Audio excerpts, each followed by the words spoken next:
Good evening, ladies and gentlemen. Before I begin my argument proper, allow me to define the key terms in today's debate.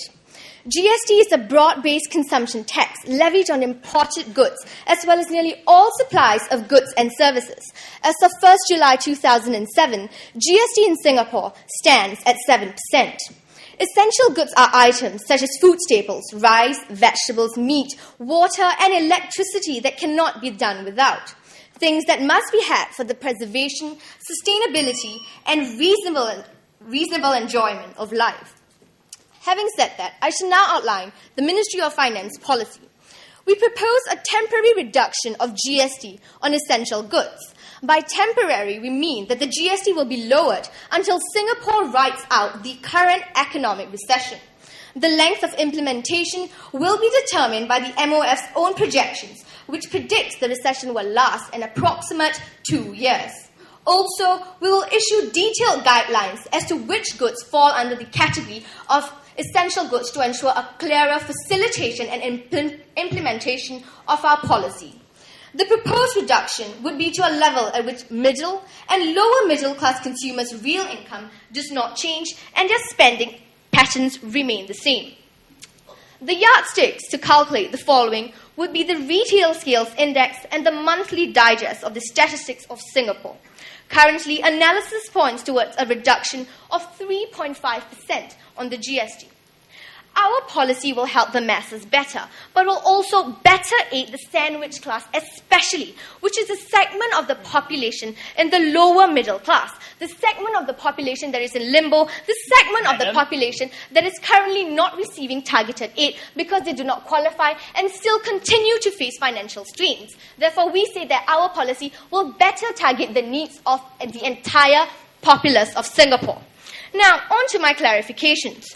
We would like to clarify that our policy is not meant to replace the status quo entirely, but instead solve what the status quo ignores. For example, the Ministry of Finance is not arguing against CPF top-ups or transport offset or education vouchers. Instead, we are targeting areas where currently the government has been inefficient in providing for the mass welfare of the people, and hence we say that's the baseline of our policy.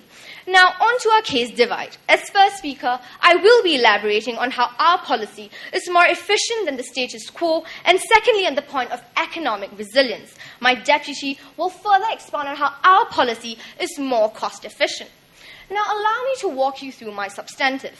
If the Ministry of Finance sustains the current GST level in light of the global credit crunch, coupled with the fact that the demand for essential goods is inelastic and the worsening financial scenario, we say that the sandwich populace will have to spend a greater proportion of their monthly income on these necessities, depriving them of other goods.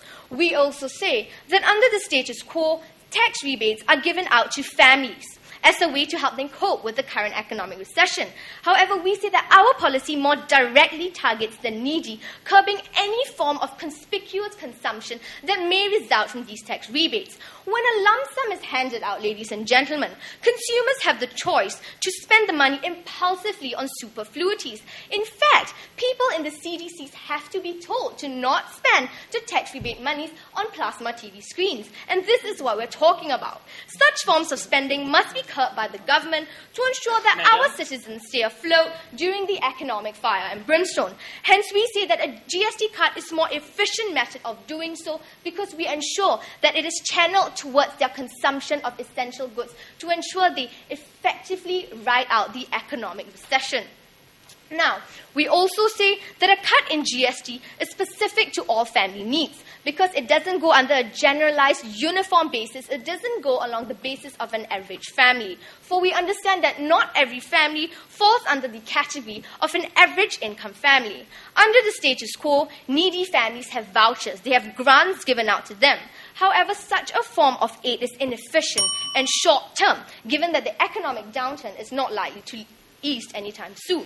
Some may need more food vouchers due to a larger number of family members, while others may need greater healthcare due to the presence of more elderly. Hence, we say that a GST cut would mean that these families are better able to spend on the necessary areas without having to rely on limited vouchers, because a less proportion of their income is spent on essential goods. And on to the point of feasibility.